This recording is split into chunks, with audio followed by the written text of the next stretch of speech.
A gente vai trazer um temperinho aí, uma pitada do case do Instituto BRF Programa Transforma. Eu sei que quem esteve presente no Demo Day teve acesso a uma parte desse case, mas eu vou entrar com uma outra que não foi apresentada no Demo Day e trazer pontos mais específicos de uma startup que rodou num território de Pernambuco.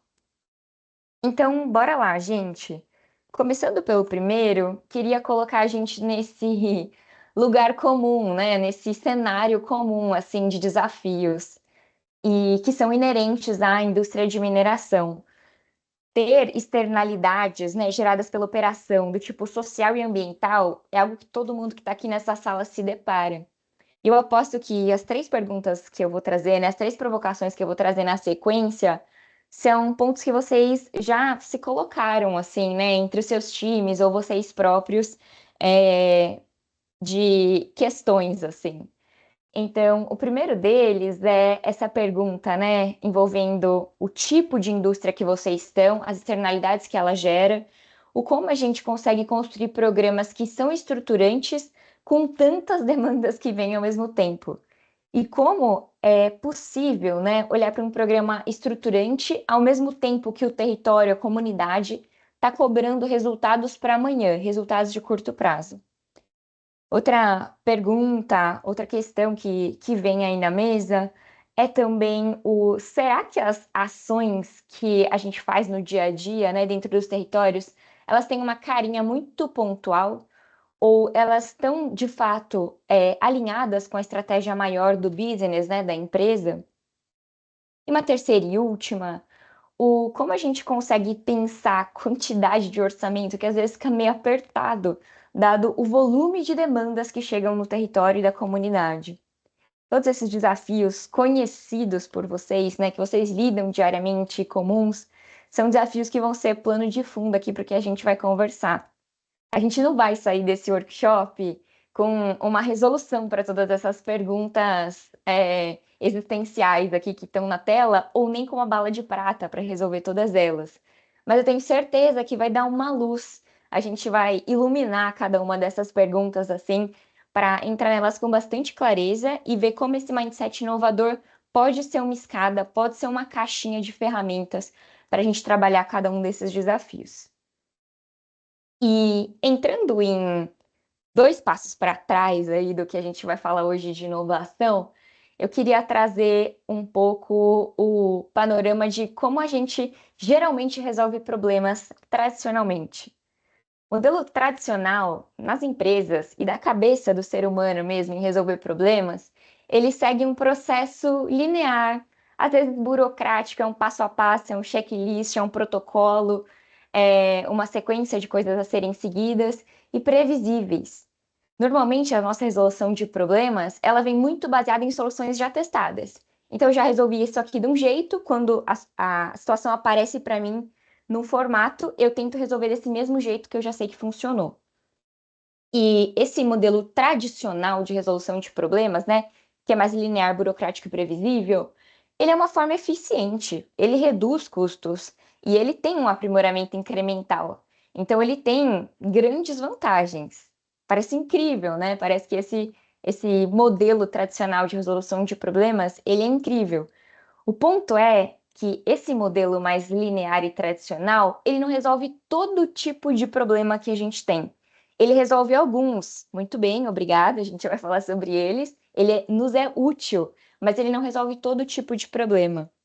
E aí vocês devem estar se perguntando, ou me perguntando aí no mudo dos microfones, mas quais tipos de problema existem, Carol? Como eu diferencio um do outro?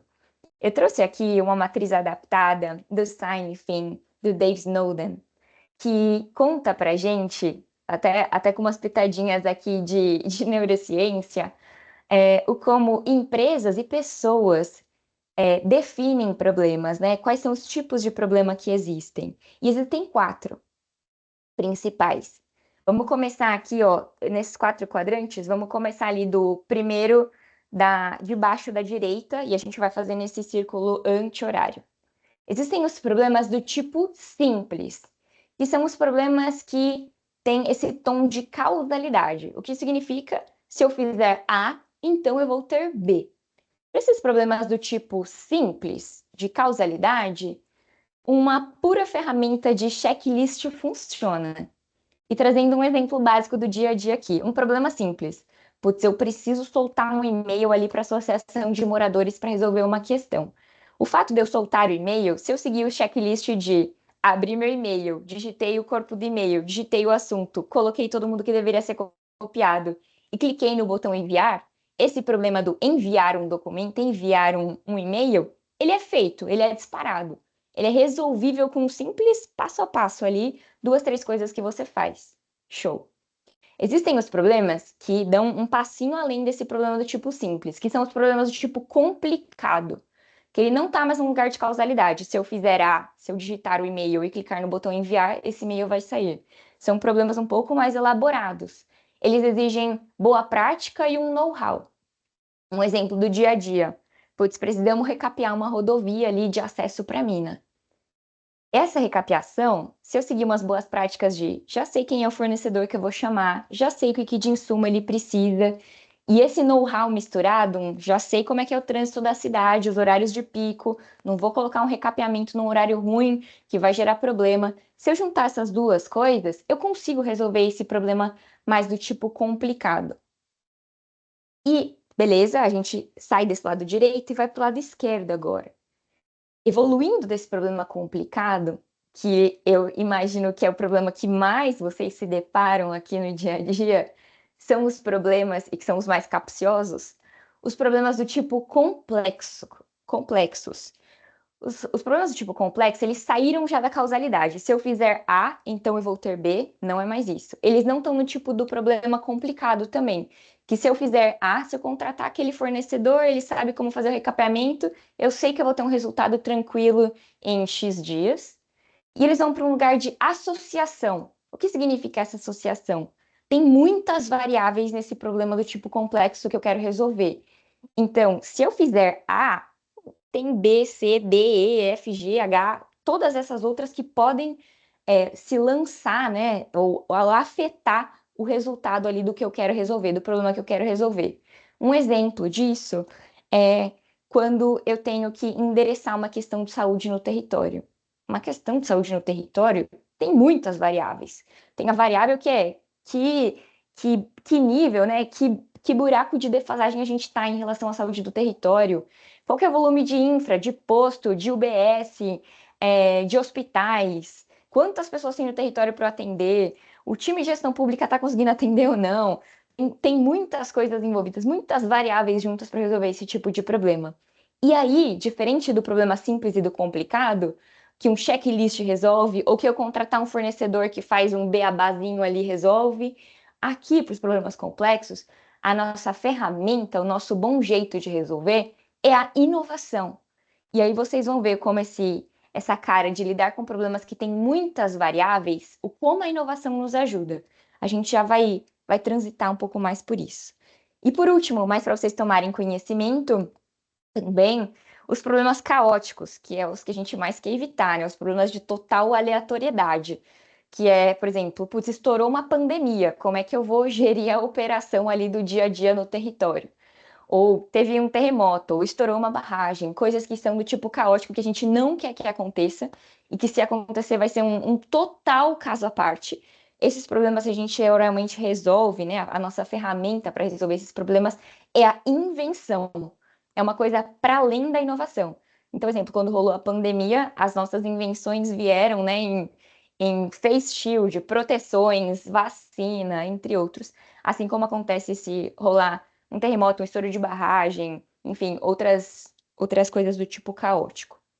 E como eu comentei, os problemas do tipo complexo, que tem esse tom de inovação, né? Que se você fizer A, tem B, C, D, E, F, G, todas outras variáveis que influenciam a resolução, são os problemas que a gente vai conversar aqui um pouco mais hoje, e que eu tenho certeza que são problemas como o endereçar alguma questão de saúde no território, que podem pintar aí para vocês no dia a dia. E até esse quadrinho laranja para dar uma separada nas duas coisas. O modelo tradicional e linear, que é o modelo como a gente geralmente pensa, resolve as coisas de uma forma mais burocrática, num checklist, numas boas práticas, ele resolve problemas do tipo simples e complicado. E isso é incrível. Isso é ótimo. Isso poupa tempo. Eu já sei como resolver. Se eu seguir o protocolo, vai estar resolvido. Então, ótimo. A gente não é para a gente tirar da nossa frente esse modelo tradicional de resolução de problemas. É só para a gente ter na cabeça que para problemas mais complexos, a gente vai precisar pensar fora da caixa para resolver, senão a gente vai estar usando a ferramenta errada para resolver esse tipo de problema diferente, né? De uma natureza diferente que a gente tem. Então, o modelo tradicional funciona muito bem, obrigada, para simples e complicado. E para complexo, a gente vai olhar para esse modelo mais inovador. Beleza, gente. Agora que já sabemos qual é o modelo tradicional, que para problemas complexos a gente precisa de um modelo mais inovador. Vamos falar mais desse modelo inovador, onde ele se clica, como é que a estratégia aparece nisso tudo, o que é inovação. Começando por esse mindset inovador, né? Modelo, mindset do inglês, palavra modelo mental, o como a gente estrutura a nossa forma de pensar. O mindset inovador, ele propõe alguns seguintes caminhos para a gente. Ele propõe que a gente explore mais incertezas do que o modelo tradicional, burocrático linear ali. Em vez de a gente seguir esse caminho pré-definido, ele aceita experimentação, ele aceita erro como parte do processo. Ele coloca o usuário no centro. Então, naquele exemplo que a gente estava falando, né, da questão de saúde, a gente colocar o usuário, o quem está sofrendo ou sendo atendido pelas frentes de saúde no município, que ele seja ouvido. Então, soluções que são desenvolvidas a partir de necessidades reais das pessoas. A gente aproveita esse mindset inovador, ele aproveita de tecnologia e colaboração. Então, ele olha para novas ferramentas, ele olha para parcerias, ele olha para piloto com startup, ele olha para inteligência coletiva.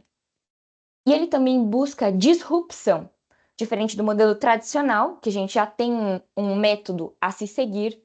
Aqui a gente não quer só seguir esse método e ter uma melhoriazinha incremental. Aqui a gente quer criar novos modelos e novas soluções. Então tá nesse lugar mais criativo também. E dentre as soluções tradicionais e inovadoras, igual eu já comentei aqui em slides anteriores com vocês, não é uma ou outra, é as duas que a gente tem que usar, só que em momentos diferentes, né? E vale até ressaltar um pouco o que diferencia uma solução tradicional de uma solução inovadora. Se a gente vai para um caminho puramente tradicional, de problemas simples e complicados, para resolver um problema que já tem esse tom de complexo, às vezes ele vai sair com uma cara de projetinho pontual que nasce e morre, ou às vezes ele vai sair com uma carinha de doação pontual, uma transferência financeira. E quando a gente olha para essa resolução mais inovadora, para um projeto, né, para um problema que exige essa resolução mais inovadora, a gente fala de estruturação de programas que são estratégicos não só para a comunidade, mas para a empresa, e num olhar transversal de impacto e financeiro econômico da coisa. Então a gente coloca esses atributos ali junto nessa solução do tipo inovadora. Uma analogia muito simples e direta, que eu adoro trazer quando a gente fala de modelos de resolução de problemas, né? Modelos de pensamento tradicional e inovadores, é essa analogia do prego e do parafuso. Se a gente for tentar usar um martelo para bater um parafuso, não vai dar muito bom, porque ele não é a ferramenta certa. Um parafuso é algo bem mais complexo que um prego. Em contrapartida, se eu for tentar usar uma chave ali para um prego, que é um problema mais simples, ele vai ser totalmente ineficaz. Eu vou demorar um tempasso para conseguir colocar esse prego na madeira. E um martelo seria muito mais eficaz. Então, a analogia aqui do que a gente está falando é essa. A gente tentar resolver problemas do tipo parafuso tá escrito errado, né? Com prego é com martelo, não dá certo. Cada natureza de problema é diferente, uma solução é diferente. E aqui a gente está falando desses problemas do tipo mais parafuso, né? Os problemas que têm essa cara complexa, muitas variáveis que afetam ele ao mesmo tempo. E aí sim a gente consegue mergulhar agora nessas definições que eu comentei com vocês lá no início. O que aqui vale, né? A gente clicar estratégia da empresa com inovação E o que é inovação aberta, inovação fechada, que talvez sejam nomes que já pipocaram, vocês já ouviram por aí? O que são essas palavras-chave, né? Essas palavras hypadas? Bom, a estratégia e a inovação, elas têm que andar de mãos dadas, porque a inovação, ela só vai fazer sentido se a gente gerar um impacto real para a empresa e contribuir para os objetivos dela de longo prazo. E aí clica aquelas duas coisas que eu mostrei nos slides anteriores. Aqui, a resolução ela tem que ser estratégica e ela tem que ser transversal em impacto e em financeiro ao mesmo tempo. Quando a gente fala de inovação, a gente está clicando essas coisas impacto financeiro e econômico junto do que faz sentido para objetivos de longo prazo. E sem esse bom alinhamento, gente, sem essa mão dada da estratégia com a inovação, onde a gente corre o risco de cair? A inovação corre o risco de se tornar um pouco uma piada dentro da empresa, no sentido de se a gente não levar a inovação a sério, amarrada ela com a estratégia, com o financeiro, com o impacto, a gente muitas vezes torna a inovação como um gasto desnecessário, ou algo que não traz retorno, ou algo que simplesmente não sai do papel. No papel é lindo, mas na prática não funciona. Então tá aí a importância desse clique de um com o outro. E eu trago aqui para vocês essas razões, né, para a gente costurar estratégia e inovação pontuadas em 5. A primeira é a gente garantir que os focos do que a gente está tentando resolver com inovação estão no lugar certo, estão nos desafios certos. A gente não está resolvendo problemas de vaidade, né, entre aspas, vamos dizer assim, mas problemas de verdade, problemas reais, olhando para onde importa. 2, que a gente está tendo sustentabilidade financeira da inovação. A proposta que a gente traz, o piloto com a startup que a gente traz ali para rodar dentro da empresa, a nova solução, o novo parceiro, eles têm viabilidade econômica, financeira econômica, comprovada na frente daquilo que a gente quer fazer via essas projeções. E na prática mensuradas num piloto, né, num teste inovador. O ponto 3 é que a gente consiga, via essa inovação, também gerar uma vantagem competitiva. Conhecer novas startups, pegar pontos, né, de empreendedores, cientistas, gente que já está estudando eventualmente esse problema que a gente está querendo lidar há muito tempo, que já trabalha com isso, e trazer esse conhecimento, essa inteligência para dentro de casa, pode sim gerar uma vantagem competitiva nossa frente a outras empresas. Quarto, um maior engajamento interno. Trabalhar com inovação é muito motivante porque transforma um time que antes estava num lugar puramente burocrático, checklist, protocolo, e coloca o time também, não só, né, mas também num lugar pensante, num lugar curioso, num lugar executor. E por último, a facilidade nessa implementação e escala. As soluções que a gente sai desse lugar, né, querendo martelar parafuso, sai desse lugar. E aí pensa na ferramenta certa para colocar esse parafuso no lugar, ela tem uma cara muito mais escalável e muito mais perene. Significa que a gente sai de um lugar pontual de ação que vai resolver ali por hora, mas não vai resolver o nosso problema com o impacto devido. Então, essas são 5 razões aí, talvez mais tangíveis, né, mais pontuadas, para vocês verem a importância da estratégia clicada com inovação. E aqui eu trago esse Carol, viés. Oi, Elis, vou só te oi, interromper, Elis, diga. fazer um paralelo, que é por isso, essa é uma das razões, né, da gente ter criado, na verdade, o próprio M-Impact. Porque a gente entende que já existe, todos os mineradores já têm uma área, já tem uma equipe que lida com relacionamento com comunidades, que tem os projetos, né, ali com a própria comunidade, mas e funciona. Mas como que a gente pode dar um outro olhar para outros tipos de problema e criar novas relações, né? Novas formas de proporcionar um legado positivo a esses territórios. Então, o M-Impact ele vem muito nessa linha, né? Não é um concorrente, mas é um aliado dos projetos que já existem das empresas, e a ideia é que a gente consiga trazer essa coisa mais disruptiva, mais inovadora, né? Uma coisa diferente aqui para dentro, é um momento de teste, né? A gente entende também que tem essa delicadeza, não dá para simplesmente falar de experimentação, prova de conceito, quando a gente está lidando com território e pessoas. né? Mas a gente traz isso para um contexto que foge um pouco daquela linha tradicional de fazer os projetos, né, como já são feitos. Então, é um convite, sim, para as próprias empresas experimentarem também, trazer essa pegada disruptiva, né, experimentar um pouco mais e arriscar um pouco mais nos tipos de projeto. Opa, tem uma mãozinha aqui interagindo. Vai lá, Então, Flávia.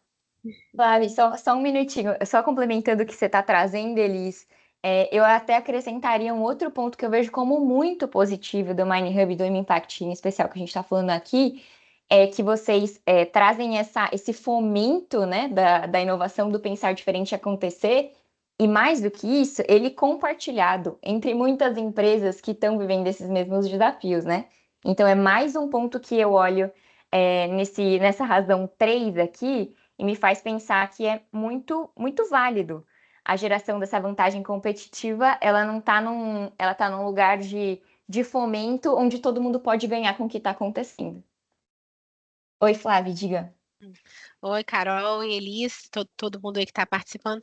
Não, é que assim, vocês estão falando isso e acho que tá conectando com algumas coisas que eu estou pensando aqui desde que a gente começou esse fórum, né? Porque hoje, com a gente que está à frente, né, de áreas sociais dentro de grandes organizações, a gente vem recebendo muitos desafios de que a gente não pode se desconectar da estratégia do negócio, né? Eu acho que durante muito tempo a gente vem se aperfeiçoando nesse processo. Lá atrás a gente tinha uma escuta comunitária, a gente desenhava projetos que tinham ali um escopo que atendia o que a comunidade precisava, mas que em alguma medida ele era só uma resposta às vezes mitigatória de algum impacto, ou ela era uma resposta no sentido de relacionamento. Ah, a gente faz esse projeto porque a gente quer ter um bom relacionamento, é a licença social para operar. Mas agora, cada dia que passa, a gente vem recebendo, por exemplo, normativas, diretrizes, muitas vezes que são até internacionais. Ah, a gente precisa atender a diretriz tal que pede práticas de direitos humanos, que pede práticas que mostram transparência e confiabilidade da sua cadeia de valor. E aí a gente começa a ver que a nossa atuação social, ela precisa existir para que o negócio exista também, né? Então ela começa a justificar também o negócio, assim como você tem ali ISOs, normativas, por exemplo, que garantam qualidade, que garantam meio ambiente, sustentabilidade, a gente começa a figurar enquanto área social mais do que uma área simplesmente executora ou que conecta pontes, mediador, vamos dizer assim, para uma área que também contribui para a estratégia. Esses dias a gente, aqui na Nexa, a gente foi convidado para participar de uma auditoria, foi uma novidade para nós, que certificava a qualidade do nosso concentrado, a gente trabalha aqui com zinco em Juiz de Fora. E aí a gente falou assim, caramba, que diferente, é uma auditoria que a gente participou pela primeira vez, e a ponta que estava nos auditando, ela precisava se certificar de que a gente cuida de algumas questões aqui sociais e de direitos humanos para que a gente realmente consiga ali um selo XPTO para que o nosso investidor continue investindo na gente. Então, assim, hoje a gente começa de alguma forma a entrar para uma área core do negócio também, né? A gente deixa de ser ali, tá ali no cantinho, fazendo o meu projeto, o meu voluntariado, e a gente começa a se entender nessa área. E é muito legal que a gente tenha essa discussão, porque a gente também precisa começar a entrar nesse lugar de se pensar mais estratégico, de se pensar mais propositivo, mais disruptivo. Ah, eu tenho uma condicionante ambiental que eu tenho que fazer um programa de educação ambiental. Ok, mas como que eu posso fazer isso diferente? Como que eu posso concatenar outras ideias? Então, assim, desculpa até se eu falei muito, mas é porque na hora que vocês falaram, eu falei, cara, então acho que conectou com o que eu estava pensando. Obrigada aí pela oportunidade. Muito relevante a sua fala, Flávia. E total, assim, né? O como com certeza tá nesse lugar de não é só tá num lugar de nice to have, né? É legal ter, é necessário, né, à frente de vocês, mas nesse lugar de o como vocês cada vez se costuram mais na estratégia e olham para os indicadores do negócio, fazem esse depara, né? Indicador do que eu tô fazendo, como isso se relaciona com o indicador do negócio em si, mais e mais estratégico isso vai se tornando. E com certeza esses espaços de inovação dão palco para isso. Pensar dessa forma dá palco para isso. Perfeito. É uma forma de conhecer também, né? O que sair um pouco da caixinha e conhecer o que de fato os negócios de impacto, que são, só pelo Banco do Quinteto, mais de 6 mil, né, de negócios aí com soluções inovadoras, têm a oferecer. E, às vezes, como a gente viu agora no ciclo 2, são soluções que vão levar uma redução de custo de 95%, como foi o caso do piloto desenvolvido com a MRN. Né? Então, era uma questão de acesso a saneamento para colocar uma unidade instalar essa unidade, né, de saneamento ali para uma comunidade era R$400 mil. Encontramos uma solução que é o quê? 5% desse valor e atende de forma muito eficiente. O case da Samarco também, com a linha marinha, que fez em Samarco um município de Camargos, né, um município também ali com saneamento básico. Então, assim, é uma forma da gente conhecer as possibilidades de escalar soluções num custo relativamente considerável, né, mais baixo, ter mais eficiência, aumentar a interface com a comunidade, enfim, só coisas boas, né, que a gente pode extrair aqui desse relacionamento. A gente tem mais algum comentário, pessoal, antes de eu voltar para a Carol?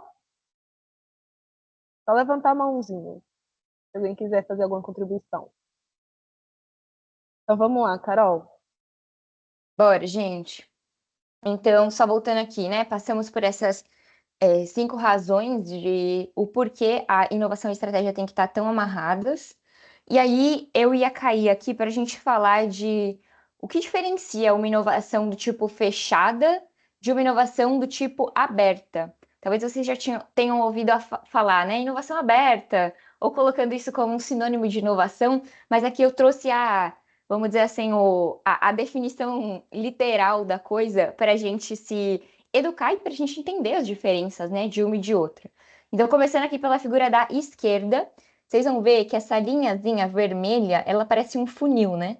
E justamente essa linha vermelha, ela significa a fronteira da empresa. Então, literalmente, todas as ideias inovadoras que surgem, né, para resolver esses problemas do tipo parafuso, os problemas mais complexos, elas nascem dentro da própria empresa, elas passam por pesquisa, P&D, né, desenvolvimento, inovação, olhares de dentro de casa e continuam dentro dessa fronteira da empresa.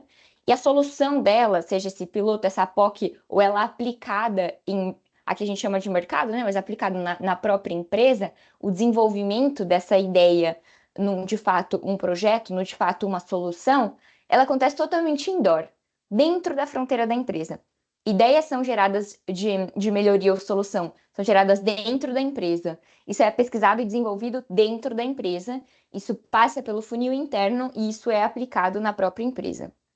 Isso é inovação fechada, como o próprio nome diz, né? Essa fronteira da empresa fechada. Quando a gente olha para esse funil 2, aqui do lado direito, pode ver que ele já nem é mais uma linha contínua, ele é uma linha pontilhada, porque significa que ele é mais uma cara de peneira de duplo sentido do que de funil, né?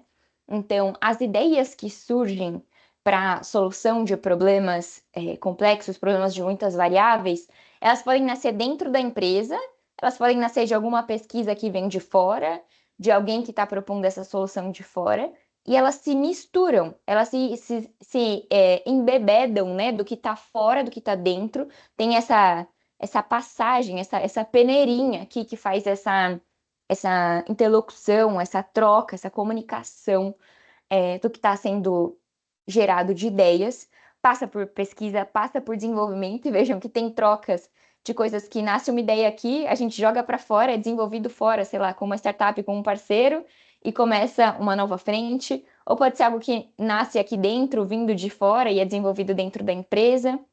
O ponto é que a gente consegue ter esse canal de dentro e de fora da empresa com a inovação. Esse modelo de inovação desse nosso lado direito, que é a última que a gente falou, inovação do tipo aberta e não fechada, ela não fica só dentro da empresa, ela abre para fora, ela traz muito mais dinamicidade no processo de inovação. E ela garante com que a gente consiga trazer esse mindset, nessa virada de chave mais inovadora para resolver esses problemas de uma forma muito mais veloz. Então a gente não depende só de, putz, o pessoal de dentro da empresa se educar sobre inovação, ou a gente contratar alguém que sabe de inovação, essas ideias começarem a ser fomentadas, gerar um processo de um formulário e tal. Isso pode acontecer aqui, mas a gente já vem pescando POCs, já vem pescando pilotos, já vem pescando se clicar em iniciativas, tal qual o Mining Hub, para que esse olhar de inovação ele seja acelerado, ele seja aberto e, portanto, acelerado. Então, isso que diferencia, né, uma inovação fechada de uma inovação aberta. E a nossa proposta aqui, tanto em história, né, do próprio Quintessa, vendo inovação aberta funcionar por mais de 15 anos, mas também vendo isso, trazendo aqui a minha mochilinha Carol mesmo, nas outras empresas e outros repertórios que eu passei, a inovação aberta ela traz esse jogo muito mais dinâmico. E a nossa recomendação aqui, né, a nossa tacada. Gente, beleza até aqui. Queria fazer uma breve pausa só para me darem um ok, se sim, alguma pergunta? Então eu vou seguir para contar um pouquinho para vocês do case do Instituto BRF. Como eu comentei lá no início, quem esteve no Demo Day já viu um pouco desse case, algumas falas da própria Gabi, que cuida da frente do Instituto, mas para quem não, uma mínima abertura, e aí eu já vou cair para um exemplo específico de uma cidade de Pernambuco onde esse case rodou. O programa do Instituto IBRF, que trabalha com territórios, né? Eles têm, então, as suas fábricas, as suas operações em diversos lugares do Brasil. IBRF, acho que todos vocês conhecem, né? Está na cadeia alimentícia. Mas o programa em especial, que se chama Programa Transforma Nossa Parte pela Educação, gerado pelo Instituto BRF, propunha reduzir impactos da pandemia na educação dos territórios que eles tinham operação. E muito num lugar de que as pessoas que são do território são grande parte da força de trabalho que trabalha dentro dessas operações da própria BRF. Então, gerir essa educação, né, é tanto um ativo de melhoria social, quanto um próprio investimento de longo prazo para que essas crianças se tornassem cada vez melhores nos índices SAEBs, né? SAEB, olhando para a língua portuguesa e matemática, e se tornassem jovens e adultos que pudessem ocupar posições ali dentro das operações de BRF. A gente trabalhou lá com inovação aberta, foram 8 pilotos, 8 parceiros locais, a gente trabalhou direto com o consumidor na ponta, trabalhamos com os governos locais também, em 6 municípios, e a gente teve 970 mil de apoio direto, né, de recurso financeiro direto. Aqui pintadinho no mapa vocês conseguem ver os estados que a gente teve. E em especial eu vou contar para vocês aqui do projeto Matemoteca, que rodou em Vitória de Santo Antão, uma cidade pequena na região próxima ali de 2 horas de Recife, no Pernambuco. Esse foi um projeto do Instituto IBRF em parceria com Quintessa, olhando para a gestão desse projeto, né, saindo do papel, e com a startup Matema, que é uma startup de educação, indo para o território com a gente também. E nesse projeto de inovação aberta, o que a gente desenvolveu? A gente pegou 4 escolas do município que atendiam uma faixa de 1.500 estudantes, 57 educadores e 9 pessoas da equipe técnica, e fomos até lá com essa ferramenta inovadora da startup que chama Matemoteca. É um laboratório de matemática que visa aumentar o nível de aprendizagem de matemática dessas crianças. E lá, essas 4 escolas passaram por uma formação continuada. O piloto, então, rodou de fevereiro a junho de 2024. Foram 50 horas de formação desses professores e 60 horas de formação para os coordenadores pedagógicos. Teve encontro presencial, teve curso autoformativo, teve webinar síncrono e visita técnica também. E o mais impactante agora, quais foram os resultados, né, que a gente teve? Bom, impactos gerados no território. A gente teve um aumento de 380% só nesse período de fevereiro a junho, então um semestre letivo, 380% de repertório de recursos pedagógicos entre os professores.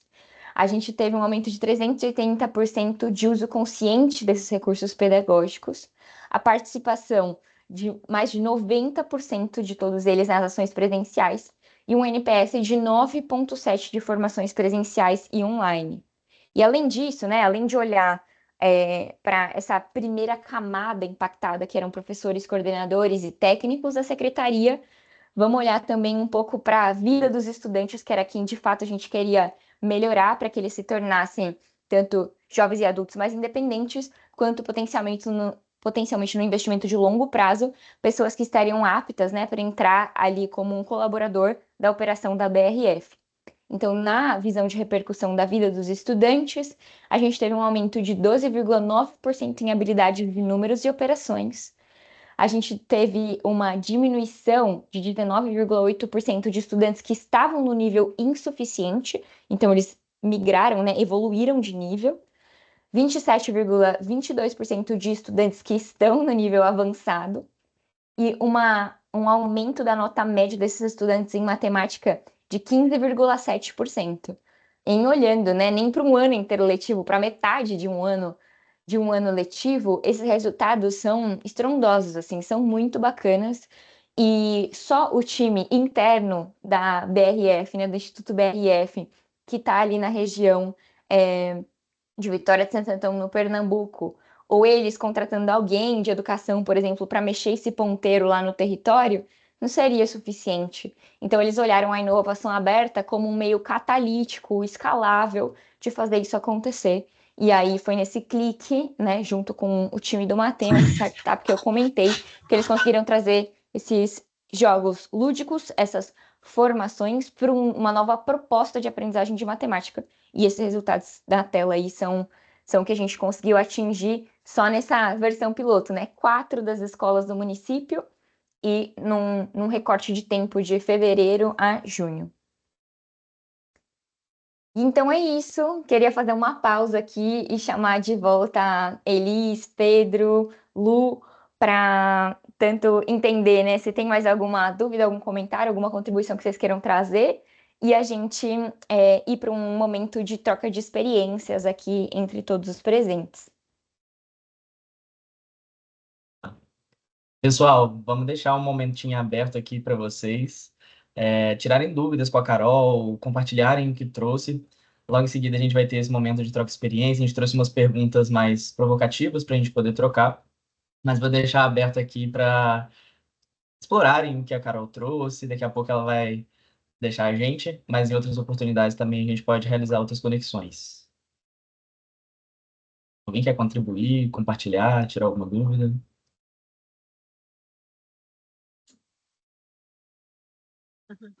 Não queria falar de novo, não, porque já falei, né? Mas, assim, estou até comentando com as minhas colegas aqui, gente, que, por exemplo, projetos de educação, a gente tem é muito desafiador você conseguir um indicador de resultado de impacto, né? Quando a gente olha, por exemplo, a teoria da mudança, que é uma base que a gente se ampara aqui para criar os nossos indicadores, a gente conversa muito sobre isso. Não dá mais para a gente medir presença, número de oficinas, número, né, de alunos engajados. Então, tipo assim, a gente tem feito um esforço aqui, por exemplo, para medir proficiência, incremento de proficiência. E aí eu achei muito interessante esse projeto que você apresentou, porque justamente os indicadores deles são indicadores de impacto. Você conseguiu ver que o hiato ali que se criou na pandemia, de alguma forma, foi reparado, né, com o aumento aí de competências da matriz de competências ali, da matemática, né, número, resolução de problemas, enfim, que eu acho que é um pouco também da fala que eu trouxe anteriormente aqui, né? A gente está conectado com, vou mostrar para o meu acionista que o meu trabalho melhora o incremento de aprendizagem dos alunos nos meus territórios, e não que eu tenho 100 alunos participando de oficinas formativas comigo, ou 100 professores, né? Então, achei bem, bem legal o exemplo aí que vocês trouxeram. Muito legal, Flávia. Isso que você falou é super relevante, né? O rodar a ação ali de educação, acho que ela é tão importante quanto a gente saber o que a gente quer medir, que réguas a gente quer alterar, conseguir medir elas e transformar elas num indicador mais palpável, né? Então, o quanto dessa ação mudou a aprendizagem do aluno, ou mudou uma notinha ali no índice SAEB, ou numa prova regional que eles tenham, né?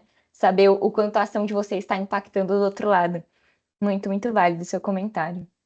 E que também é um indicador que você consegue desenhar, porque, por exemplo, a gente trabalha muitas vezes em educação com a Prova Brasil, né? Falando de IDEB, por exemplo, que é uma mensuração mais, como é que eu vou dizer assim, mais complexa, por exemplo, do que você faz num SAEB que é estadual, né? Então, assim, às vezes também todas as variáveis que entram dentro da composição de uma nota da Prova Brasil fogem da sua atuação, do que você está fazendo ali, para bem ou para mal, né? Então, às vezes, você também tem um recorte mais territorial, te possibilita fazer esse cross, e aí realmente você fala, opa, esse indicador aqui revela algo que eu estou fazendo, né?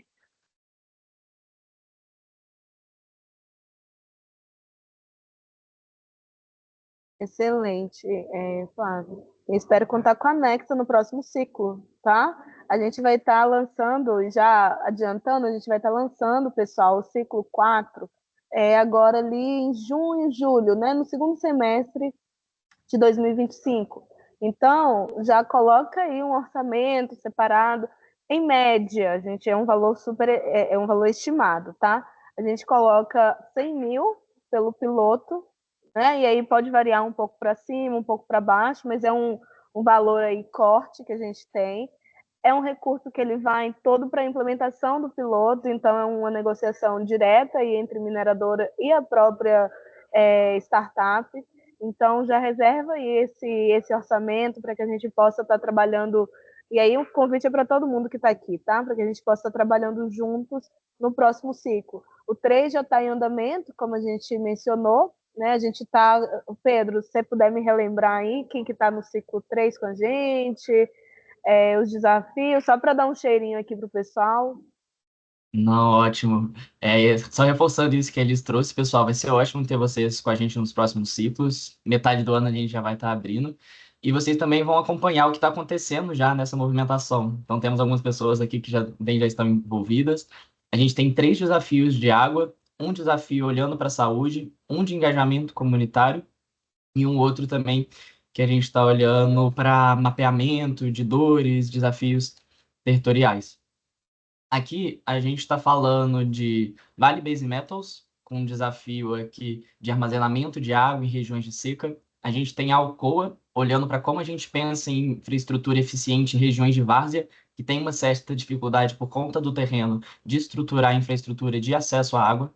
A gente tem também aqui participando a Samarco, que olha para a inclusão produtiva e como inserir empreendedores locais no turismo regional, na região de Guarapari, Anchieta. Estamos contando também com a participação da Anglo American, olhando para como a gente torna as instituições de saúde mais sustentáveis financeiramente, reduzindo dependência de outros recursos, como que a gente pensa em novos modelos para atender regiões onde aumentou o fluxo populacional por conta da atividade minerária. A gente tem IP mineração também olhando para acesso à água, em como a gente pensa em construção de mecanismos de cofinanciamento com a comunidade, como que a gente consegue garantir acesso à água em áreas que estão mais afastadas, moradias mais afastadas, e aí a gente pensando em mecanismos financeiros que consigam viabilizar a completude dessa região. E, para fechar aqui, mas não menos importante, a gente tem Bamin com o desafio de como a gente consegue construir um canal mais facilitado e qualificar lideranças locais para a gente ter mapeamento de propostas e desafios do território. Então, atualmente, estamos com esses 6 desafios aí. A gente está nesse processo, como eles trouxe, de seleção. Estamos conhecendo as propostas, quais startups estão sendo articuladas. E assim que a gente já tiver essas parcerias formalizadas, a gente conta para vocês. Para que vocês acompanhem quais são as startups que vão estar envolvidas. Vocês também vão ter a oportunidade de conhecer as startups que vão estar participando desse processo. A gente vai ter um momento de conexão posterior com vocês. Mas nada melhor do que a gente pensar nesse processo do M-Impact também junto com vocês. Então, isso tudo que a Carol trouxe aqui, às vezes pode ser muito novo, beleza, interessante, faz sentido para mim.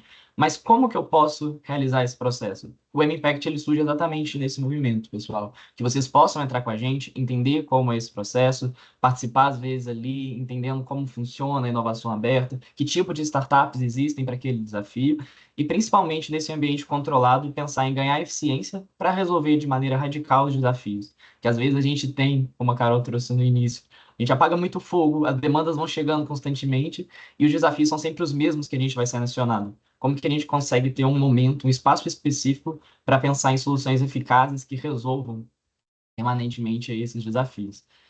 Boa.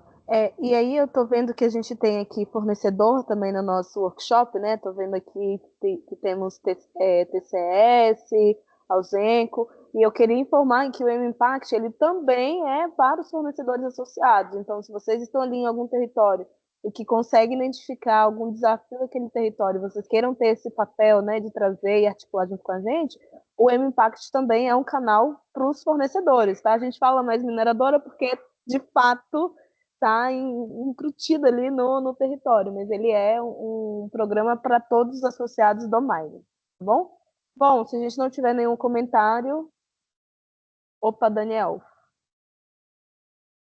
Bom dia, gente. Tudo bem? Feliz, Pedro, Luana, tudo bem? Vou fazer aqui um breve relato, né, da nossa participação aqui pela Vale, né, no ciclo 2 do M-Impact, e para revelar, né, para incentivar aqui a turma, quanto foi importante essa experiência, né? Que nós fizemos um mapeamento, né, para lidar com a questão de gestão de resíduos, e especialmente com foco em associações de catadores de materiais recicláveis, um projeto, né, que a gente toca aí junto. Apareceu aí, obrigado. Opa, desculpa aqui, entrou uma ligação aqui.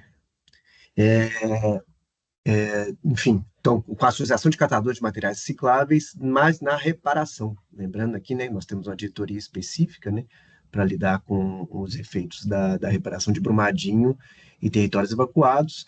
Então, criamos né, fizemos toda a jornada aí com a Quintesa, foi muito produtivo o processo, e a associação que foi mapeada, então, se encontra nesse território de reparação, mas diante dos resultados, né, entendendo a metodologia, nós já replicamos aí todo, né, o processo para lidar com associações em áreas de operação da Vale, o que vai ser muito proveitoso para nós em função que a empresa, né, que foi selecionada, ela lida hoje com um grande problema nosso, que é realmente a questão, por exemplo, do lidar com os copinhos, né, os famosos copinhos plásticos, né, de refeitório, que hoje é um grande problema, né, acho que eu imagino que para todo mundo, e que essa empresa consegue fazer um trabalho logística, né, da solução nessa fonte de resíduos.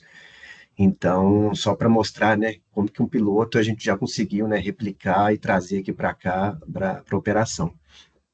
Faz esse breve relato, tá, gente? Então aproveitem e entrem aí no jogo. Muito legal, Daniel. Até complementando nisso que você trouxe, e aí, por favor, me complemente. A gente começou o processo com uma ideia de solução que foi totalmente diferente da que a gente encontrou no final, porque a gente enfocou qual que era o desafio.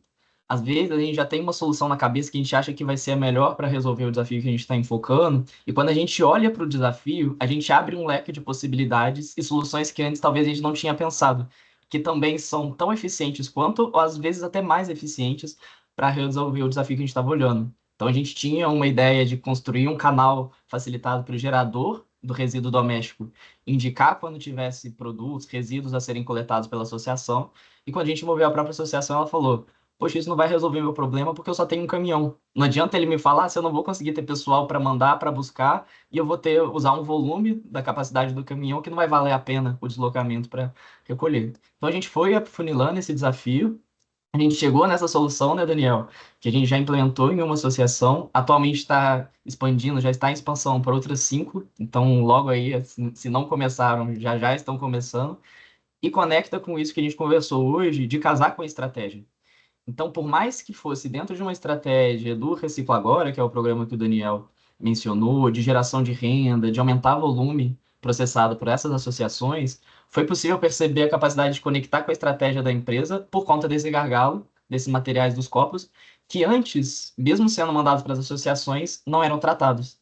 E com essa nova solução que foi implementada, consegue ser direcionada para a associação e virar renda. Então, como que a gente consegue casar nessas atividades core da empresa também, essas atividades de geração de impacto positivo por meio dessas novas possibilidades? Obrigado, Daniel, por compartilhar. Acho que o case de vocês foi muito bacana. A gente repercute ainda aí. Obrigado a vocês, viu? Também agradecer o Gilmar aqui, não, a figura aqui da inovação da Vale, tá bom? Pela parceria. Obrigado, viu, gente? E aí, pessoal, a gente está chegando nos nossos finalmente. Pode passar para mim, por favor, cara? Mas queria deixar algumas perguntas aqui para, se vocês se sentirem confortáveis para a gente trocar, ou talvez deixar a provocação, porque logo a gente já vai ter o nosso próximo encontro. Ih, acho que saiu, voltou. Então, para a gente refletir, como que a nossa área de relacionamento com comunidade, desenvolvimento social tem se conectado com a estratégia da empresa? Flaviane trouxe para a gente já essa provocação de como isso tem sido mais latente ainda no dia a dia, como a gente tem resolvido os desafios do território e quão eficiente têm sido as soluções implantadas. Poxa, será que tem desafios que eu estou resolvendo e volta e meia eles estão aparecendo de novo? A comunidade está batendo na minha porta solicitando o mesmo desafio, a mesma solução? Como que tem sido esse processo interno de definição e construção dessas soluções? Beleza, como que a gente tem recebido essas informações e pensado em possíveis soluções? Será que a gente tem pensado em coisas fora da caixa? Será que a gente tem conhecido outras alternativas que talvez já estejam disponíveis e que a gente não precisa inventar a roda internamente? E como que as áreas de comunidade têm se relacionado com as áreas de inovação da empresa? Como que vocês podem ganhar maiores vantagens a partir de uma aproximação cada vez maior? Então, deixa um pouco as perguntas aqui, se sentirem confortáveis para a gente trocar, senão elas ficam Eu como gostaria muito de provocações. ouvir, assim, nesses minutinhos finais, né, que a gente tem, eu gostaria muito de ouvir, até porque, assim, para mim, na verdade, para a gente, né, que está distante, às vezes a gente tem muito uma ideia de, o programa funciona assim e tal, mas aí tem toda uma realidade por trás e que vocês, mineradoras e fornecedores que estão aqui presentes, já tem um conhecimento, isso aqui funciona, isso aqui não funciona desse jeito e tal. Dentro da empresa, a gente enfrenta determinados desafios. Enfim, eu queria mesmo assim ouvir de vocês, se puderem compartilhar, e aí não tem necessidade de seguir nessa ordem aqui, mas fiquem à vontade para trazer algum ponto, como que a gente pode alavancar, né, o próprio programa, trazer essa metodologia para trabalhar os desafios. Valeu, Daniel. Quem se habilita a trazer algum comentário aqui pra gente? Eu posso falar aqui. Boa. A gente está no ciclo 3, né, Pedro? Então, um processo de aprendizagem muito grande, né? Todo mundo vem perguntar assim, me ajuda, como é que é isso? Eu falei assim, não, também não sei, mas estamos lá para descobrir, né? Então, estamos indo lá. Então, assim, eu não sou da parte de relação comunidade, né? Na Vale existe uma área específica de relação comunidade, existe uma área que é chamada de sustentabilidade, que é o atendimento das condicionantes sociais que estão vinculados ao processo do licenciamento, né? Então, só aí já tem essa separação, né? Então, e são, por exemplo, normalmente a parte de RC e sustentabilidade está dentro de uma diretoria, mas a parte, por exemplo, de meio ambiente, ela está em outra. Então, aí você começa a falar de sustentabilidade, relação comunidade, meio ambiente. Isso aí, no geral, para a comunidade já gera uma confusão, né? Porque quem cuida de qualquer outra coisa, o pessoal, não, é o pessoal do meio ambiente, né? O pessoal do meio ambiente. Então, quando a gente chega lá, já vem com muita demanda, assim, né, do pessoal do meio ambiente, né? E aí, por exemplo, quando tem um caso de incêndio florestal, que eu fico no Pará, né? Então, tem muito caso aqui, tem uma área de emergência, mas aí tudo do meio ambiente, no final, né, para a comunidade. Então, só essa separação já causa uma confusão. E, assim, e aí eu tô falando uma visão muito do que está na operação, tá? A gente ouve muito, e eu falo com a turma aqui que a gente tem que ser bandeira branca, né? Porque a gente fica ligado ao atendimento da operação, mas tem uma proximidade muito grande com as equipes de RC.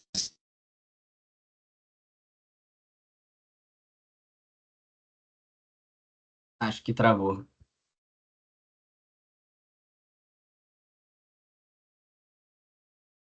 Travou aqui para mim também. Que pena. Voltou, Suleika. Voltei? Enfim, a gente permeia nessa parte, a gente fica na bandeira branca entre o externo e o interno, né? E aí o que eu vejo é que existe o pessoal fala muito assim, para quem é da operação. A quem é da operação, travou? Travou de novo. A gente está te escutando. Foi mais Estão escutando? Estamos te escutando. Tá, eu vou fechar o vídeo aqui, que talvez melhore, né? E aí a gente ouve muito assim, né? A operação não fala com a comunidade, não sabe falar com a comunidade. E a operação houve o contrário também, né? Então, assim, eu acho que também tem, às vezes, Vocês estão me ouvindo? Sim, Ih, sim, agora sim. travou, foi tudo. Sim. Estamos Não, a ouvindo. gente está te ouvindo. Então, tá bom. Que às vezes fica um pouco travado. Então, assim, eu acho que tem que ter Fica parecendo que às vezes a operação é malvada porque não quer conversar com a estratégia de comunicação, não é é a estratégia de comunicação com as equipes de operação que às vezes tem interface com alguma atividade na comunidade. E aí a equipe de relação com a comunidade às vezes não tem um linguajar que chega no dia a dia da operação. Então, acho que, assim, e cada área, que nem vocês trouxeram indicadores, né? E são indicadores que, por exemplo, para as ações de operação e para as ações, normalmente, de relação à comunidade, sustentabilidade no geral, são diferentes, mas poderiam ser entendidos, né, e levados para todas as partes.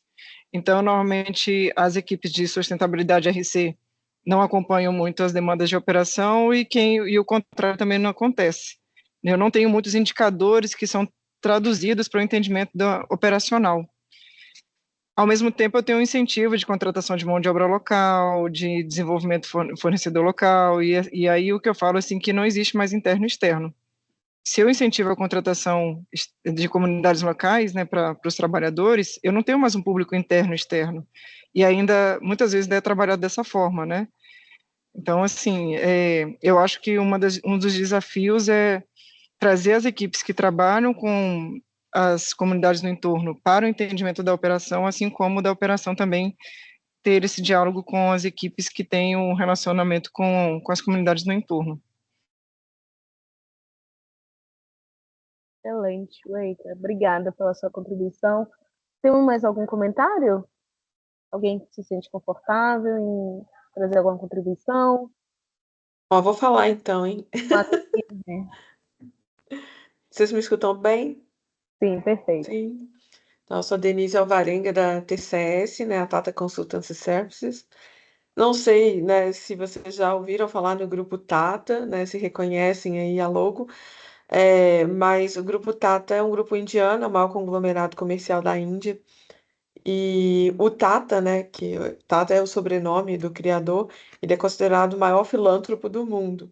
Quando eu fui convidada, né, a participar do processo seletivo aqui da Tata, eu sou cientista social de formação, isso me chamou muita atenção. Inclusive, Daniel, que está aí, eu sempre gosto de chamar ele de velho, é meu veterano, acabou de falar, Daniel da Vale. É, a gente sempre sonha em poder, né, implementar, trazer soluções para o nosso território. E aí, o que eu vou trazer aqui de prática que a TCS tem, né? O grupo Tata tem 156 anos, mas de Brasil a TCS tem 22 anos. Então, a gente ainda está nesse processo de tropicalizar essas ações de desenvolvimento social, que é algo muito forte dentro da marca, pensando de forma global. E aqui a gente está começando até a colher bons frutos. Aí estava lendo as perguntas e pensando o que eu já posso trazer de prático, né? E um dos pontos que a gente tem, assim, que é bem forte, são os nossos programas que levam a lógica da tecnologia, trazer um novo horizonte para as comunidades onde nós estamos envolvidos. Ano passado, na realidade, em 2023 e 2024, junto com a Vale, a gente desenvolveu uma ação junto com a rede de voluntários Vale e a nossa rede de voluntários, uma ação que foi até reconhecida e ganhou um prêmio lá do Instituto Ethos, por ensinar lógica e programação matemática para jovens nas estações de conhecimento da Vale. E aí, qual o aprendizado que a gente traz disso? E a gente pode abrir isso, né, num espaço, num tempo maior do que só um comentário, igual eu vou fazer aqui, mas uma força que às vezes a gente não leva muito em consideração e que pode fazer toda a diferença para melhorar esse relacionamento das comunidades com a empresa primeiro, ter um fortalecimento dentro da empresa, desse potencial cidadão que todos nós podemos ter, a partir da lógica do voluntariado. Todas as grandes empresas, né, imagino que todas as mineradoras têm uma rede aí de voluntários, a Vale tem essa rede muito bem construída, e a gente pode usar esse potencial para fazer com que os desafios sejam escutados e percebidos de uma forma mais orgânica. Porque às vezes quando a gente chega, e aí falando até como consultoria mesmo, quando a gente chega com um protocolo muito certo, com data de início e fim para fazer uma escuta ativa, a comunidade às vezes sente isso quase que como uma consulta médica, que você vai ter ali um diagnóstico e o retrato daquele dia tem que ser o retrato de sempre. E às vezes, né, eu não sei, para quem tem filho aqui, passa por isso, né? O menino tá passando mal dentro de casa, tá com febre. Na hora que você leva, arruma ele para ir para o hospital, o menino melhora, começa a pular, e o retrato não é o retrato real. E às vezes, quando a consultoria chega, é a mesma coisa que você dá banho no menino para ir para o hospital. Ele fica melhor, aí a consultoria tira o retrato da hora, e aí não é exatamente a solução. Aí a gente chega naquele ponto lá do parafuso, né, e do prego, né, que a Caroline falou, às vezes fica falho. Não porque a consultoria falhou na escuta, mas porque a pessoa se apresentou para um momento de diagnóstico, não uma situação orgânica, né? E utilizar essa rede voluntária, ou escutá-la pelas percepções que elas têm do dia a dia, sem a maquiagem do momento, eu acho que faz uma grande diferença. E a gente tem conseguido bons resultados na TCS. O nosso Delivery Center fica em Londrina. Lá a gente está potencializado com toda a nossa rede. A gente tem uma líder, de responsabilidade social, que é uma pessoa incrível, a Isabel Costa, e aí ela organiza e sistematiza. Hoje a gente tem um ecossistema de soluções para o território de Londrina que daria para a gente fazer uma troca com vocês. Mas o principal é ativar essa questão interna aí e perceber o valor do voluntário. Era isso que eu queria trocar. Excelente, Denise, obrigada pela sua contribuição. É uma coisa que a gente pode considerar, né, Pedro, aqui nos pilotos também. Obrigada. Bom, pessoal, antes de todo mundo sair, eu gostaria muito de contar com a contribuição de vocês no nosso NPS. São 3 perguntinhas, 2 bem diretas e um comentário, se vocês sentirem à vontade para deixar lá. O link eu coloquei aqui no nosso chat, tá? Mas fiquem à vontade para deixar algum comentário, até de como a gente pode melhorar as próximas sessões, o que vocês sentiram falta, o que faz sentido, o que não faz. E é isso. Bom, acho que estamos, de fato, encaminhando para o final, né, Pedro? Vou deixar com você para encerrar aí. Boa, Elis. E aí, pessoal, só para a gente encerrar, agradecer a presença de todo mundo e já deixar o convite para o nosso próximo encontro. Ainda esse mês, no dia 31 de março, a gente vai ter o nosso próximo encontro, que vai dar uma continuidade no que a gente iniciou hoje. Então, a gente vai conversar sobre resolução de problemas sistêmicos e como começar através de pilotos. Então, como que a gente olha para esses mega desafios que a gente tem no território e a gente fragmenta ele, entendendo, criando esse espaço controlado, entendendo a primeira intervenção que a gente vai para fazer, para que a gente tenha uma escala ali mais eficiente, corretamente desenhada, com evidências práticas. Então, a gente já vai ter esse próximo encontro no dia 31. Já está na agenda de todos. Caso alguém ainda não tenha, por favor, acione a gente. Disparem os convites nas suas próprias áreas, pessoas que podem se interessar. Na verdade, Sim, assim, é o link do Zoom. Hoje a gente teve um problema muito pontual, mas continua valendo o link. Vocês precisam fazer só um registro rápido lá para a gente ter esse controle. E aí, a partir do registro, cai na agenda de vocês, tá? Então, façam a inscrição e aí o próprio Zoom dispara um bloqueio de agenda. Então, todos os links já foram compartilhados, tá?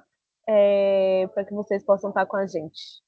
Vai ser no Zoom. Hoje foi só uma intercorrência, mas tudo der certo, a gente continua lá pelo Zoom, tá bom? perfeito.